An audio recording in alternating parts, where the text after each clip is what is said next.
קשה, בראשו רוכב הקטנוע טל בר שנסע באשדוד. מאז הוא בתהליך שיקום בבית לוינשטיין ברעננה. לרגל יום המחויבות הלאומי לבטיחות בדרכים יצאו מריה וזוף ודותן נווה וצוות ערב חדש לפגוש את טל ואימו. הנה.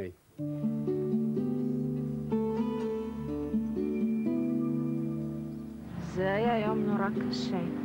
אני בבוקר הייתי באווירה לפני החופש שלי שנתי. נדלקת לרדיו חדשות ואני שומעת תאונה קשה באשדוד.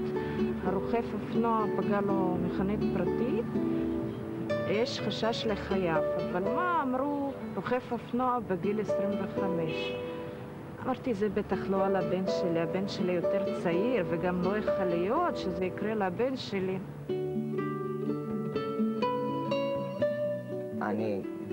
אני מתחיל רק להיזכר ולהבין מה קורה מסביבי, כאילו, לא משנה הכרה, לא הכרה, רק מבית לוינשטיין. כאילו, המוח מתחיל ממש לחזור לעצמו, כי גם הרופאים עצמם אומרים שהפגיעה האמיתית בראש שלי זה, כמו שאומרים, הזיכרון לטווח קצר. כי אולי באותו רגע כן הייתי בהכרה, כן דיברתי, אבל לא זכרתי מה אני עושה, מה אני... ולאט לאט הם פה בריפוי ועיסוק עובדים איתי על קטע של זיכרון, על הקטע של לדעת להתחבר, כמו שאומרים, חזרה למציאות, כי גם זה בהתחלה, בימים הראשונים, לא ידעתי אם אני חולם או מת, לא ידעתי מה קורה איתי בכלל. ילד בן 22, קיבלתי אותו כתינוק בן 3, לא ידע מה זה ללכת לשירותים, לא ידע איך להתייחס בכלל לאנשים, לא היה מכיר את אף אחד, לא היה... היה מזה אנשים, אבל אחרי 5 דקות כבר לא היה זוכר מי היה ומה הוא אכל ומה... היה לי מאוד קשה. כל פעם שנפגע תאונת דרכים משתקם ואנחנו מצליחים להחזיר אותו הביתה, מגיעים 2 אחרים, לפעמים יותר קשה ממנו לבית החולים.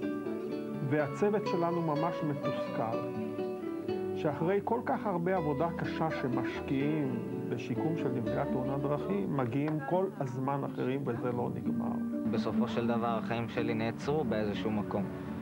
זה שאני משתקם וכל הכבוד לעצמי, אני במקום להמשיך בחיים הפרטיים שלי, ללמוד, להתקדם בחיים, אני בסופו של דבר פה משתקם בשביל להחזיר את עצמי לעצמי.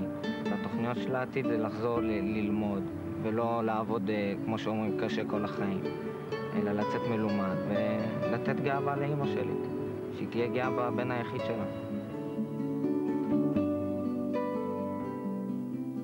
משבר ועדת סל התרופות החדשה מיד לאחר התשדירים.